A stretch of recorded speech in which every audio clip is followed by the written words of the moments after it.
अस्सलाम वालेकुम जाने मन आपको आपके दोस्त आपके भाई थी अभी का सलाम है। उम्मीद करता हूँ तो हम चलो खैर ऑफिस से होंगे, जहाँ कहीं भी होंगे अपने खाना के साथ ही किसी ज़िंदगी बसर कर रहे होंगे। सूदी निज़ाम और प्रॉपर्टी में प्रॉफिट, फाइल में प्रॉफिट, आज इस टॉपिक को मैं डिस्कस करूँगा। सूद क्या है? सबसे पहले सूद की डेफिनेशन, उसके बाद जो प्रॉपर्टी में सूद लिया जाता है मैं उसके हवाले से आपको बात कर रहा हूँ। सूद की डेफिनेशन क्या है? सूद की डेफिनेशन सिंपल कॉन्टेक्स्ट में ये है कि मैंने या आपने मुझे दिया 1 लाख रुपये, मैंने आपसे 1 लाख रुपये ले लिया और आपने मुझे कहा कि 1 महीने बाद मुझे 1 लाख रुपये दे देना, लेकिन 1 लाख नहीं, मुझे वापस करना 1,10,000 रुपये। ये सरासर सूद है। मैंने आपसे लिया तो ₹1,00,000, लेकिन 1 महीने के अंदर, एक टाइम स्पैन के अंदर मुझे जो अमाउंट आपको रिटर्न करनी है वो पैसों में रिटर्न करनी है, मतलब ये एक्स्ट्रा अमाउंट रिटर्न करनी है ना। दिस इज़ परफेक्टली सूद। आपने मुझे 10 तोले सोना दिया और आपने कहा 2 महीने बाद मुझे 10 तोले सोना ही वापस करना है, ये सूद नहीं है। मे भी 10 तोले सोना उस वक्त 1 लाख का हो, एग्जाम्पल दे रहा हूँ, और महीने बाद वो 10 लाख का हो जाए, डजेंट मेक्स एनी डिफरेंस। 10 तोले सोना दिया, 10 तोले सोना ही वापस करना है, ये सूद नहीं है। अब बात करते हैं प्रॉपर्टी पे। प्रॉपर्टी में सूदी निज़ाम क्या था और ये करंट वैल्यूएशन क्या थी? जो इतना बड़ा स्कैम हुआ है ना, वो क्या था, वो सूद क्यों था और लोग क्यों नहीं माने कि वो सूद नहीं है, वो सूद क्यों था? प्रॉपर्टी आप कोई भी खरीदते हैं, लेटर सपोज आपने एक दुकान खरीद ली 10 लाख रुपए की।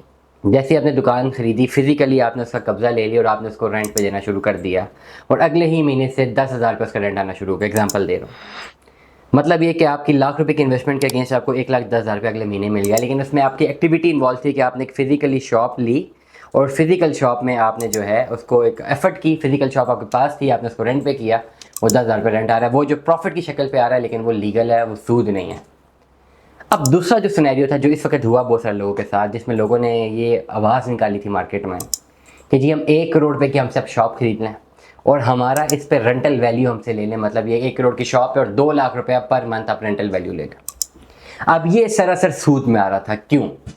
क्योंकि बोला तो ये जा रहा था कि 1 करोड़ की शॉप है, 2 लाख रुपये रेंटल वैल्यू है, लेकिन उसके एवज आपको सिर्फ और सिर्फ एक कागज़ का टुकड़ा दिया जा रहा था जिसमें कहीं पर भी कोई लीगल पेपर्स नहीं थे कि वो शॉप है या नहीं है।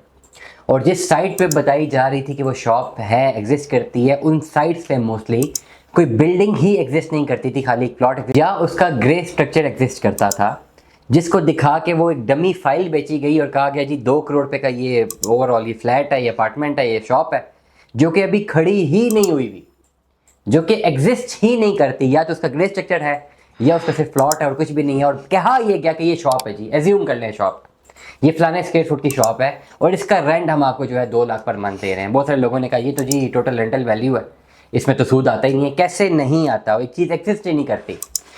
देन डायरेक्टली और डायरेक्टली उस सेलर ने आपसे 2 करोड़ रुपया लिया और आपसे कहा कि हर महीने वो आपको इसके अगेंस्ट जो है 2 लाख रुपया देता रहेगा, और वो देता गया। क्योंकि सूदी निज़ाम था, इसका बेड़ा गर्क तो होना ही होना था। 6 महीने, साल, 1.5 साल में बेड़ा गर्क हो गया। जो पैसे जमा कराए थे उनका भी बेड़ा गर्क हुआ, जो दिए थे वो भी गए, वो प्रॉफिट वगैरह तो कोई नहीं था। जब तक वो चीज़ें एग्जिस्ट नहीं कर रही थी, जिन प्रोजेक्ट्स की मैं बात करूँ, सारे प्रोजेक्ट्स में ऐसा नहीं हुआ, जिन प्रोजेक्ट्स में एक प्लॉट दिखा के एक सेलर ने आपको बेच दिया कागज़ का टुकड़ा, जी ये शॉप आपकी हुई 2 करोड़ रुपए की, और उसने आपसे 2 करोड़ रुपया ले लिया और उसके बाद आपको हर महीने वो कह रहे हैं मैं 2 लाख रुपये आपको रेंट पे कर रहा हूँ, तो वो जब खड़ा होगा रेंट पे लगेगा तभी वो पे करेगा ना।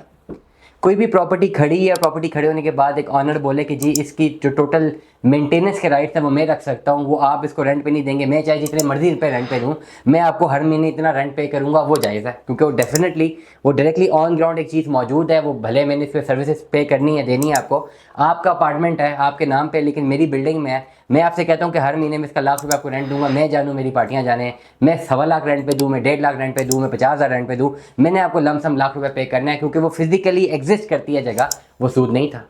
लेकिन ओवरऑल जो इस तरह के सारे सिनेरियोज थे उसमें ये प्रॉपर्टीज एग्जिस्ट ही नहीं करती थी। जब एग्जिस्ट नहीं करती थी तो डेफिनेटली वो सूद था।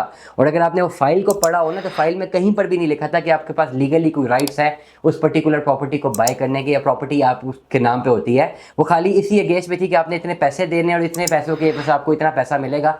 वो टोटली सूद के जुमरे में ही आता है, इसलिए ये इतना पैसा लाखों करोड़ों पे लोगों का डूबा। खाली नाम बदल देने से ओवरऑल जो है उसकी रूह नहीं बदल जाती। अगर किसी ने बोल दिया कि जी ये फ्लैट इसका रेंट दे रहा हूँ और वो फ्लैट एग्जिस्ट नहीं करता, तो मतलब ये कि उसने आपसे जो पैसे लिए थे उन पैसों के ऊपर वो आपको सूद दे रहा था। और अब हुआ तो कुछ यूँ ही है कि वो सारा का सारा पैसा डूब चुका है और बहुत सारे लोग जिनका करोड़ों रुपया लाखों रुपया लगा हुआ था इन फेक शॉप्स के ऊपर, वो फेक शॉप्स थी ही नहीं, एग्जिस्ट ही नहीं कर रही थी, इसलिए इसमें नुकसान हुआ और बहुत बड़ा लॉस हुआ है। तो हमें याद रखिएगा, अपना बहुत सारा ख्याल रखिएगा। Stay tuned with us. अल्लाह हाफ़िज़।